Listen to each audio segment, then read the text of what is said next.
ready to shoot it. We're back here today, gonna show you the old rifle I got here last year. The rifle I killed the biggest deer I ever killed with. I don't know if much y'all do hunting or anything like that, but I left the deer hunt, get out and do a little bit. Didn't get to do a lot this year. Well, 2022 didn't get to do a lot. Back in 2021 is when I was talking about I killed that big deer. But anyhow, we'll go ahead and start talking about the rifle a little bit.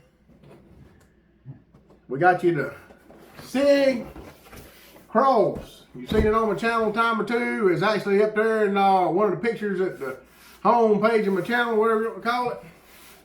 And I like the Sig Cross. It's a good gun, lightweight. This box that come in, old big styrofoam insert and all, it's not in there. I got a scope and some other things on it so it wouldn't fit back in the box to pull it out the truck to you like that. So we're just going to talk about it a little bit. Look like a train setup to come in that thing though, with all those slots in that thing, man. But here's the gun. This what come in the box. Here's the mag, 5-round mag. That's what comes with it. Gun's clear. Now, for that big of a box, it seemed like it came with a whole bunch of stuff, but it didn't. It came with that 5-round mag and the gun itself. That's all that came in that box.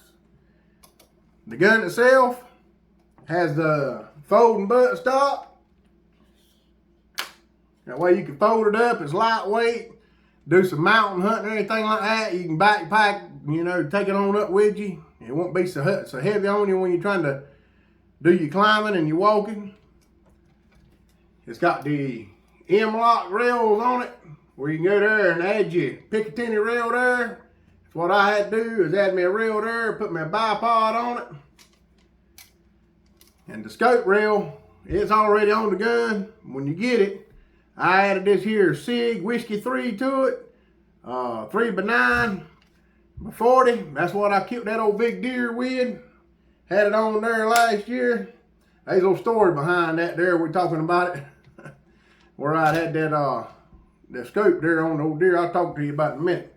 But I added this here muzzle brake to it too. And I put that thing on there. I found it online, about $30 on the internet somewhere, probably Amazon or somewhere. I can't remember where it was. But anyway, when I seen it on there, I said, man, that looked good on my gun. And I put that thing on there, and you know, I ain't got the little old 16-inch barrel and all on that thing. So first time I fired it with that muzzle brake, I just had my earplugs in. After that, I started wearing my earplugs and my earmuffs. And I'm gonna tell you like this.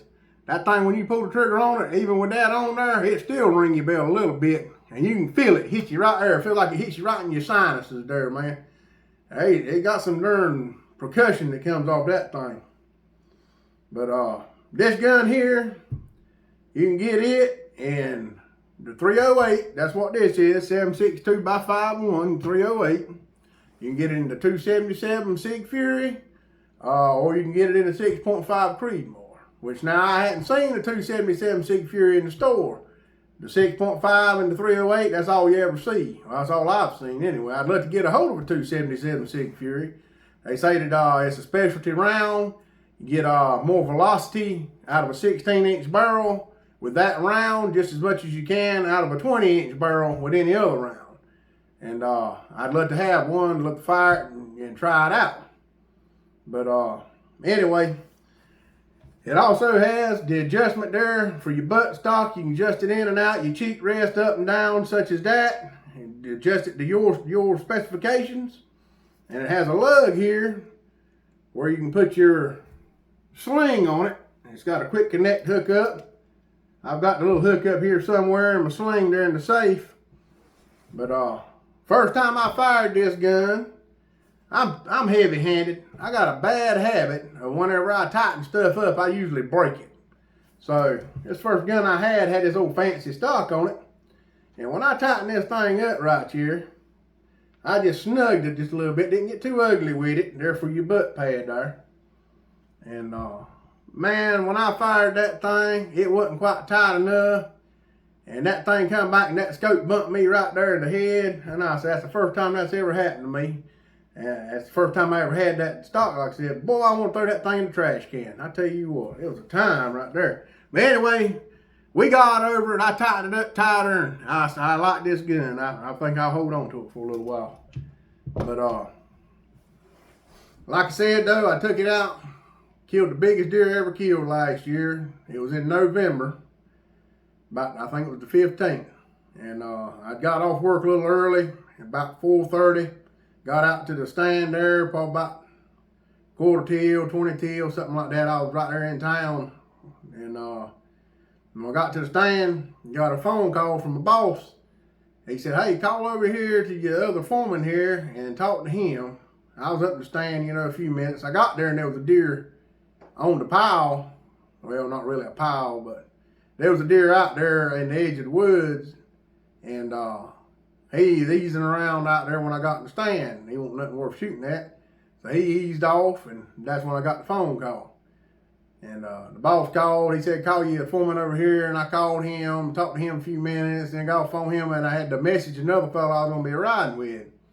Well, the time I done all that, it was probably about 5 o'clock, somewhere thereabouts. And I said, man, it's already about time to go. I said, there ain't nothing going to come. I've been here talking on the telephone and everything else. There ain't nothing going to come out here. And I said, well, I'll go down to Hardee's to get something to eat. And I got thinking, so you know what, it ain't just a few minutes. You might as well just sit. You can go eat when you get done hunting. So I was sitting there about 10 minutes after 5. Old great big old deer comes hot stepping across the old soybean field, man. Big old deer. And he was hooking up pretty good. He was on a mission, And I said, oh man, that's a big deer. Now I seen he had some antlers, but I couldn't tell nothing about it. But I wound up taking that old thing and I throwed it up real quick, and I said, I'm gonna shoot him. And about the time I throwed it up, I said, whoop, like that right there. And when I said, whoop, he stopped. And when he stopped, I put that scope on him, and I realized I had my scope zoomed in where I was on the stand the day before that was closer. So he was about 150, 200 yards out. The stand I was hunting the day before, it was just a little old, not even 100 yards, stand. It was less than that probably, just something in the swamp. And I had that thing zoomed way out, and I said, oh no. I said, well, I'm gonna try him. And I put that thing on his shoulder with this Whiskey 3 Sig scope right here. And I put it on his shoulder with it zoomed way back. I put that crosshair right there in his shoulder. And when I pulled the trigger, he took off. I said, man, I done missed that darn deer, man. And my heart was racing just that third. And I got down at that stand, and I said, I couldn't wait. I said, I'm going to go down there and see, if there's any blood or anything. And it was already edging around, sun was starting to get ready to go down. I said, man, I better go and check it out. So I went down there, walking back and forth the edge of the field there, and I said, man. I said, I said, Lord, I said, if I hit that deer, let me find the blood. I was walking back and forth looking, didn't see no blood. I said, Lord, please let me find him. Don't let him go there and die, and be wounded up and all, just die and go to waste. And about that time, I got to hearing something over there rustling. And I got looking over yonder. I seen some blood on some leaves over there. And I said, oh, I did hit him. I didn't think I hit him. But I seen that little bit of blood, and I started easing in. And I got to hear him some more. I said, oh, man. I said, he's still alive. And about that time, he eased on back. And I kept walking up trying to find him. And he'd ease back a little more. And another old buddy from work over there, he come out yonder and was helping me look for the deer. He called me. He said, hey, man, you still at work? I said, no, I'm out here looking at deer. He said, well, I'll be there in just a minute. Old Andrew, he come on down there. And anyhow, we messed around and looked at deer, and he'd back up. And finally, he stopped backing up and come in there on him. And it was about 200 yards in before we come up on that deer to where we could get a hold of him. But that's the story there with this rifle right here. And hit him right where I was aiming him at, right through the shoulder, man. And I mean, I've hit him before, but them old deer are tough. You just can't bring old deer down so easy.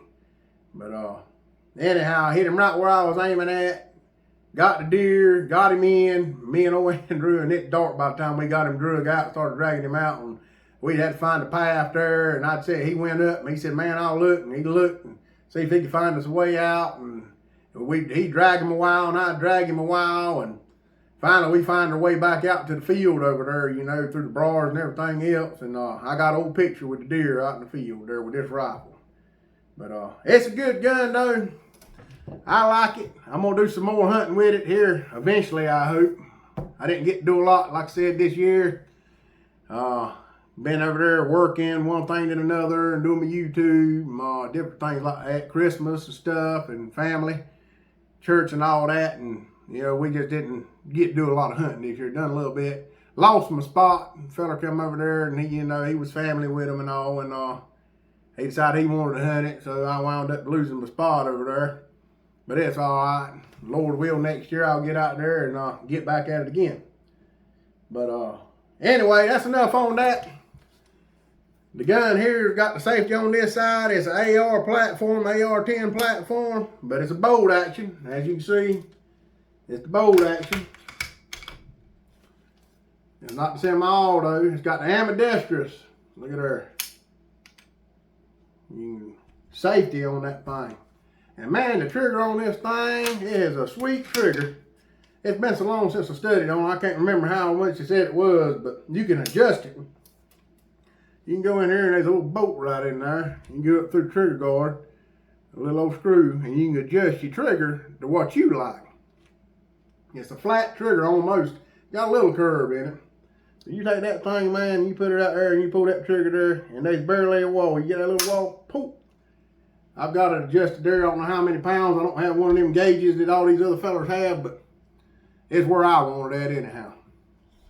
So, got a little spot here you can keep like a little emergency supplies or whatever you want to in it. Pop your little cap off there, keep you some matches or something in there. You know, whatever it is you like to keep. But I like the gun. Like I said, if you want one, you can find them there. They usually run about $1,600. I got this one down at Carolina Pawnbrokers in Clinton. Picked it up from them, you know, I put it on the layaway plan. Took me a little while, but I finally got it. And it's just one of my favorite guns.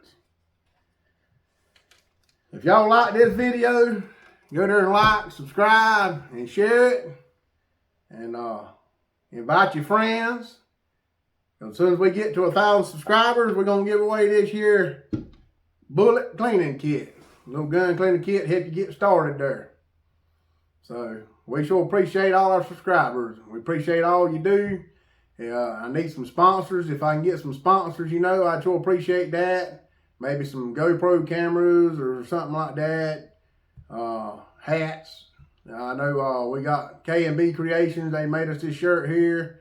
I'd love to get a few more shirts and things like that, you know. Maybe get into it where we can start making a little money selling shirts and stuff. That help support the channel, you know, small channel and all. Got a few guns, able to get a hold of a few guns, talk about them, shoot them. But I'd love to be able to do a little more, you know. But we appreciate y'all. Lord will, we'll aggravate you later.